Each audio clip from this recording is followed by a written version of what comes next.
ব্যারাকপুর থেকে নিউ ব্যারাকপুর একই দিনে উত্তর 24 পরগনা দুই প্রান্তে প্রকাশ্যে চলল গুলি। নিউ ব্যারাকপুরে তৃণমূলের পঞ্চায়েত সদস্যকে লক্ষ্য করে গুলি চালানোর অভিযোগ, আর ব্যারাকপুরে চলন্ত গাড়ি থেকে চলল গুলি।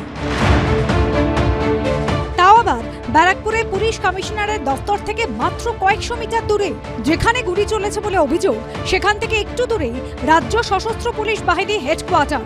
তিন যুবক মত্ত অবস্থায় তারা একটি গাড়িতে করে টিটাগড়ের দিক থেকে ব্যারাকপুরে যাচ্ছিল। ঠিক এখানেই চলন্ত গাড়ি থেকে এক রাউন্ড গুলি চালায়। এরপর তারা এই গাড়ি নিয়ে সোজা চলে যায় চিড়িয়া মোড়ের দিকে। এখান থেকেই গতকাল রাতে টিটাগড় থানার পুলিশ গুলির খোল উদ্ধার করেছে। ব্যারাকপুরে বিটি রোডের ধারে লাজবাগান, আর এখানেই রয়েছে পুলিশ ট্রেনিং একাডেমি, কাছেই পুলিশ কমিশনারের অফিস। পুলিশ সূত্রে খবর, রবিবার রাতে এরকম জায়গায় চলন্ত গাড়ি থেকে গুলি চালান আইনের ছাত্র মোহাম্মদ আরমান আনসারি। সঙ্গে ছিলেন তার দুই সঙ্গী মোহাম্মদ শাহবাজ আনসারি এবং বিশ্বজিৎ তিওয়ারি। তিনজনকে গ্রেফতার করেছে পুলিশ। তাদের কাছ থেকে উদ্ধার করা হয়েছে একটি আগ্নেয়াস্ত্র এবং 2 রাউন্ড গুলি। পুলিশ সূত্রে খবর, তিনজনই খড়দার বাসিন্দা। এদের মধ্যে একজনের অপরাধের রেকর্ড রয়েছে। ধৃতরা তৃণমূলের লোক বলে চাঞ্চল্যকর অভিযোগ তুলেছেন বিজেপি নেতা অর্জুন সিং। পশ্চিম বাংলায় অস্ত্র নিয়ে কোনো চিন্তার কোনো সরকারের আছে? ক্রিমিনালরা তো বহাল তবিয়তে এখন পুলিশের সিকিউরিটি নিয়ে থাকে। এই লাটবাগানে পুলিশে আর আর্মারি থেকেই সব মালগুলো বেরোয়। স্লোগান দিয়েছিল পার্থভৌমিক কি ব্যারাকপুরটাকে গুন্ডা মুক্ত করব।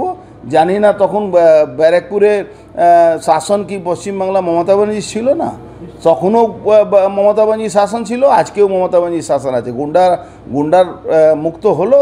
যারা ধরা পড়েছে সবাই তো তৃণমূলের লোক। অর্জুন সিং এর সময়ে ক্রিমিনালরা গুলি চালাতো, অ্যারেস্ট হতো না।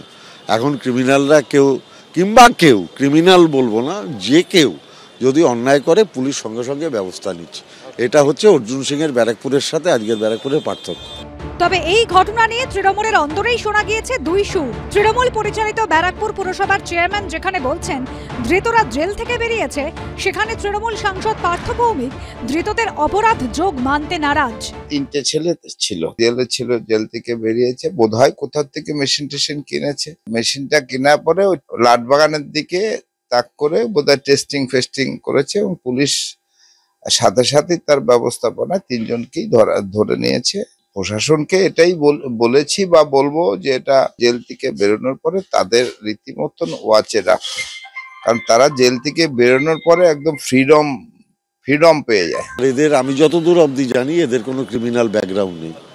আমার ধারণা পুলিশ ইনভেস্টিগেট করে বার করবে যে কার থেকেও বন্দুকটা পেয়েছে। কিন্তু একেবারে পুলিশ কমিশনারের দপ্তরের কাছে এভাবে গুলি চালানোর সাহস ধৃতরা পেল কোথা থেকে? তাদের আগ্নেয়াস্ত্রই বা দিল কে? সমীরণ পাল ও অনির্বাণ বিশ্বাসের রিপোর্ট, এবিপি আনন্দ, উত্তর 24 পরগনা।